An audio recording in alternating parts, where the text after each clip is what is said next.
Through the Northern Territory Parliament, Australia became the first country to have a law which legalised euthanasia. It's also the first country to have such legislation overridden. The question of whether euthanasia should be legalised has been passionately argued. Australia is a liberal, democratic society. We pride ourselves on our freedom of choice, our ability to decide for ourselves what's in our own best interests and to act accordingly. No one would argue that the one certainty we have in this world is that our life is our own. But should we be ill and suffering with no relief in sight? Should we have the right to request to end it? In this program, we'll explain exactly what euthanasia is, look at some of the reasoning behind its short-lived legalisation and its subsequent repeal, and explore some of the options to euthanasia. First, we have to recognise what is and isn't euthanasia and the different forms that it might take. Bernadette Tobin is Director of the John Plunkett Centre for Bioethics. Euthanasia is the bringing about of death in order to relieve someone's suffering. Death can be brought about either by an act or a deliberate omission. So death can be brought about by giving someone a lethal injection, for example, or by deliberately not feeding them and starving them to death. So euthanasia is the bringing about of death in order to relieve that person's suffering. Now, it's absolutely critical that people understand the difference between euthanasia and a whole lot of other practices which people often confuse with it. So, for instance, the withdrawal or withholding of life-sustaining treatment, which is judged to be futile, is not euthanasia. The withdrawal or withholding of life-sustaining treatment, which is judged to be too burdensome, is not euthanasia. Nor is the relief of the symptoms of illness, which has the side effect of hastening death. That's not euthanasia. Now, in each of those three kinds of care and treatment, death will come about sooner rather than later. And for that reason, sometimes people think that they are cases of euthanasia. They're not. Though the withdrawing or withholding of treatment which is judged to be futile or overly burdensome will hasten death, that's not euthanasia. Euthanasia is the bringing about of death, the deliberate bringing about of death in order to relieve that person's suffering.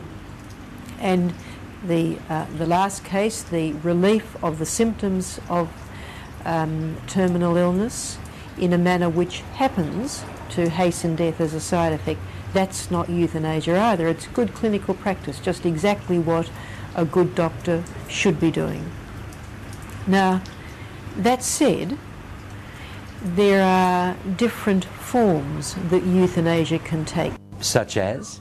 Voluntary euthanasia is euthanasia at the patient's request. Non-voluntary euthanasia is euthanasia in the absence of a request from the patient. And involuntary euthanasia would be euthanasia against the wishes of the patient. Not just in the absence of a request, but against the specific wishes and request of the patient. Now, having clarified what euthanasia really is, a lot of words have been spoken about whether or not it should be legalised. Let's look at the issue simply by assessing the judgment of one committee. In January 1994 in England, a select committee, which included some public supporters of voluntary euthanasia, had to make a recommendation to the House of Lords about the legalisation of euthanasia. Now, as part of their research, the committee travelled to Holland, where euthanasia, although not legalised, is practised without any penalty. The Select Committee unanimously rejected the legalisation of euthanasia. Considering the composition of this committee and its liberal views, why did it unanimously reject that legalisation? The conclusions reached by the House of Lords Committee is exactly the same, in fact, as the conclusion reached by 4 other committees which have been set up to study and report on the consequences of legalising euthanasia. The House of Lords group went for, I think, almost a 6-month period to Holland to actually see for themselves what was going on. What they discovered was what all the other committees discovered also, namely that it is not possible to make a safe law concerning euthanasia. It's not possible to quarantine voluntary from non-voluntary euthanasia, because other groups in the community, other vulnerable groups, such as the frail, the poor, the disabled, ethnic minorities, these people are easily coerced, as they are coerced at present, and cornered, and their lives are put at risk by a law that would allow for voluntary euthanasia. In Holland, wouldn't euthanasia only be performed on those who really wanted it? The Dutch, like everybody else who is in favour of euthanasia, stress that they only want voluntary euthanasia. That's the ideal. In practice, it's found that that cannot be contained. The regulations and the safeguards in the Netherlands are routinely disregarded. The doctors, in a large proportion of instances, falsify the death certificates to make it appear that death was due to natural causes when in fact they had carried out euthanasia. And over a quarter of doctors admitted to the national study that they had taken lives without the patient's permission. What happens over a period of time, once euthanasia is approved, even if not legalised, is that there's slippage takes place, so that voluntary goes to non-voluntary. Terminal illness, it cannot be contained, restricted to terminal illness, other physical illnesses also. In the Netherlands, not even physical illness in some instances, but mental illness, depression.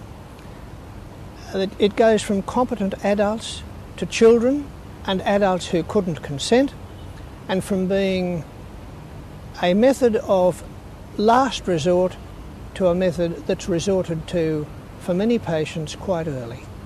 But in Holland, euthanasia has only been condoned, not legalised. Surely there must be safeguards to prevent what you're talking about happening. The vast majority of people who are in favour of euthanasia imagine and suppose that safe law regarding euthanasia would be possible. What all these committees of inquiry have discovered is that when they study the issue closely, is that that's not possible. And I'd like to read to you the exact words from a section of the report of the House of Lords Committee on this very point. I'm quoting, "We do not think it possible to set secure limits on voluntary euthanasia. It would be impossible to frame adequate safeguards against non-voluntary euthanasia if voluntary euthanasia were to be legalised. It will be next to impossible to ensure that all acts of euthanasia were truly voluntary and that any liberalisation of the law was not abused. Moreover, to create an exception to the general prohibition of intentional killing would inevitably open the way to its further erosion, whether by design, by inadvertence, or by the human tendency to test the limits of any regulation. These dangers are such that we believe that any decriminalisation of voluntary euthanasia would give rise to more and more grave problems than those it sought to address." Well, if it really is the case that the arguments against legalisation are so strong, how are we going to look after those who are suffering in the last part of their lives? Let's hear first from a palliative care physician. I asked Dr. Paul Glare, who's a palliative care physician at Westmead Hospital, what lies ahead for the terminally ill who are seeking respite for their suffering. Fortunately, in the 1990s, the terminally ill patients can be referred to palliative care services. Paul, what is palliative care? Palliative care is a total active care of people with incurable diseases that have reached an advanced stage and they have a relatively shortened prognosis. Palliative care involves relief of pain and other symptoms, attending to psychosocial problems and attending to spiritual issues for people who are terminally ill. How is this different from the care that terminally ill and suffering patients have been receiving to date? Well, it's only been in the last 10 or 15 years anywhere in the world that people have realised that attention to things like pain, psychosocial distress and spiritual issues are important for people with advanced diseases, believe it or not, as unbelievable as it sounds. And it's been with an awareness of that the principles of palliative care have been developed and palliative care services have been set up around the world. And we've been very fortunate in Australia that the federal government's been very supportive in funding the development and expansion of palliative care services around the country. When most requests for euthanasia come from patients when we first meet them in palliative care, in other words, before they've had access to it, and we actually find it's quite uncommon for people to continue to ask for euthanasia once they've had access to palliative care. Nevertheless, it would be wrong to say that this never occurs, and when it does, the way to respond to a request for euthanasia is to not just take it at face value, but to look into what the reasons are that the person might be continuing to value their life as being worthless, and reasons are that their pain or other symptoms aren't being properly controlled, that they're depressed, that they feel that they've got no control over what's happening to them, that they feel a burden on their family. And often a lot of these things can be sorted out once they're brought to the surface, and I find that even if people continue to ask for euthanasia, eventually they subside, not through frustration, but because the thing that was driving the request dissipates. And now let's hear from a palliative care nurse. What palliative care has to offer is a philosophical approach where the patient is the centre of the care, where the patient maintains autonomy over their care, and that the focus is very much on relieving the patient's physical symptoms, but also providing them with psychological support for both them and their family. Often the calls for euthanasia come out of the belief that when patients are suffering from an incurable illness such as cancer or other neurological conditions that can't be cured, that the type of pain that they experience cannot be relieved. And I think this is perhaps one of the biggest misconceptions that we have to come across. In about 99.5% of patients, we can provide either complete relief of pain or relief to the level that the patient requests. This is not to say that there's not a small percentage of patients, and it is very, very small, that we can't relieve totally all the pain that they have. And I think this is also true for patients who are experiencing spiritual pain and enormous spiritual anguish as they approach the end of their lives. It's very easy to medicate someone and relieve their physical pain. It is much harder to relieve the psychosocial and spiritual anguish for some people. But even though it's difficult, palliative care will never leave that person to experience that in isolation. That there is always support from the relevant professionals or from the individuals that the patient chooses to have them with them in that journey.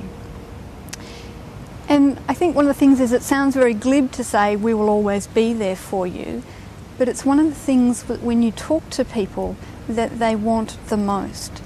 If you were to walk into any palliative care unit or institution, or into the home where the family is being cared for by palliative care services, you actually will find that what those services are able to achieve is a patient dying supported by the family unit, and I use the term family in the broadest context, whoever is the relevant family for that individual, and supported in a way that they can die in the way they wish, having maintained their dignity and having had all of their symptoms relieved, that they die in a comfortable and peaceful way. If we are to talk about palliative care as being something that can be offered for people that are have a progressive incurable illness, who are in the final stages of their disease, then one of the things that we have to ensure is equity of access. We have to ensure that anyone who is faced in that situation has access to specialist trained palliative care physicians and nurses and the other members of the healthcare team. Well, if palliative care is so good, so effective, why isn't it used more often? There's two issues. The first is that until very recently, education of doctors and to a lesser extent nurses in the competent and compassionate care of dying people has been lacking in universities and nursing schools, and this is being addressed, but there's a lot of catching up to do, and education of our colleagues is a major task for specialists in palliative care. The second point is that palliative care is very labour intensive and it's expensive, and resources have been limited, and while it's true that palliative care makes euthanasia unnecessary, one of the real fears with the possible change in the law on euthanasia is that it's obviously a much cheaper way of caring for the elderly, and it's certainly true that we live in an ageing society. The cost of health care is rising, particularly for people over the age of 65, and there is a real fear that a much cheaper and expedient way of caring for people in that age group who become sick is to practice euthanasia on them. And it's become clear from Holland that there's evidence that this may be what's driving some of the push for legalisation of euthanasia there and in other places, and I think it would be very dangerous for us to legalise euthanasia for what might seem to be good reasons when there's very real dangers for society behind it. We hear there's widespread support both amongst healthcare professionals and in the community at large for the legalisation of euthanasia, especially when there's no other way of relieving pain. There's also the argument that euthanasia is a matter of personal choice. Are these reasonable arguments? Firstly, ask yourself, does this support take into account the difference between euthanasia and the ethical withdrawal or withholding of life support as explained earlier in the program? But regardless of the reasons, it has really nothing to do with the issue. Support that is the result of misinformation or personal emotion and doesn't take into account the wider effect on the community is unlikely to be valid. Support does not make the action right if the policy is not wise, and popular support is, at best, only one ingredient in wise social policy. With regard to pain relief, it's true that the prohibition on euthanasia does have a social cost. But as Dr. Pollard told us, the social cost of removing the prohibition would be far greater. If we were all able and free to choose according to our own desires, what would the resulting society be like? When our choices affect other people, our decisions must be made with the good of society in mind. We've seen how the legalisation of euthanasia will lead to corruption within the medical profession, how the old and chronically ill will be put at risk, and the disabled are apt to become targets for a swift and painless death for economic reasons. And who then makes the choice for those who, because of their situation, cannot make the choice for themselves? Euthanasia, a solution or a sentence? It's your choice.